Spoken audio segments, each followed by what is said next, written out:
II, his first visit to Poland, at that time still part of the Soviet Empire. But don't be scared, and I think that's one of the most important words when you talk about Russia, because in the moment you are scared, they are winning and you are losing because you gave up your territories.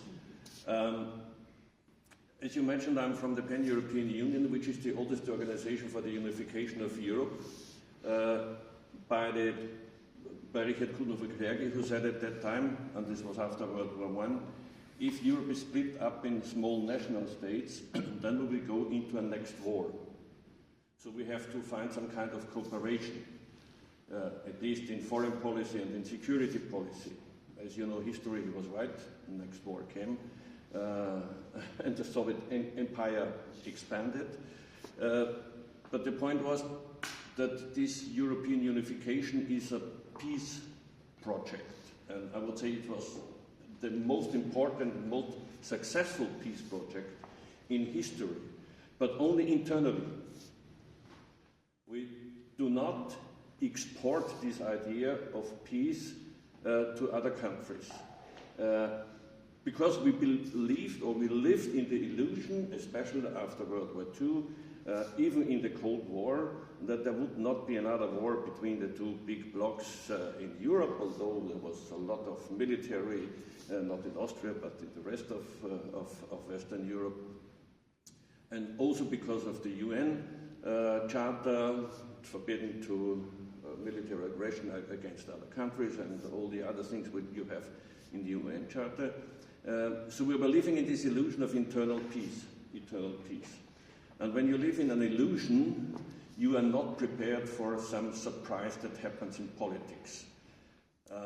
You mentioned that, 1989.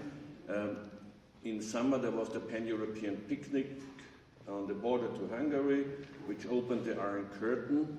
But in the same summer, only 1 month earlier, the Austrian Chancellor was traveling to the so-called German Democratic Republic and also to GSSR, the communist Czechoslovakia, to make business agreements, economic agreements with these countries. Half a year later, the Berlin Wall fell, and a year later, Germany was unified, and then the Soviet Union even collapsed.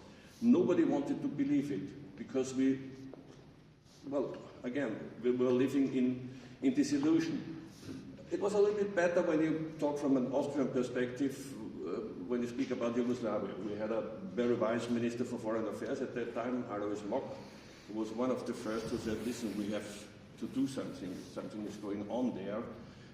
And Yugoslavia will not stay for a long time. The Croats, they have the independent movements, the Slovenians have it, and also the rest of Yugoslavia will be somehow dissolved.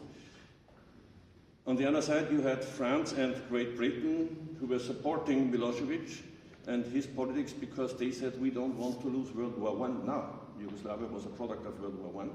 And so 80 years later, they didn't want, or 60 years later, they didn't want to, no, how many years was it? You can calculate 70 years later, we don't want to lose World War I. And it took them a long time to realize that if they support Milosevic, they are supporting war. Yugoslavia, the dissolution of Yugoslavia was opposite to the dissolution of the Soviet Empire at that time, not peacefully, but very, very bloody.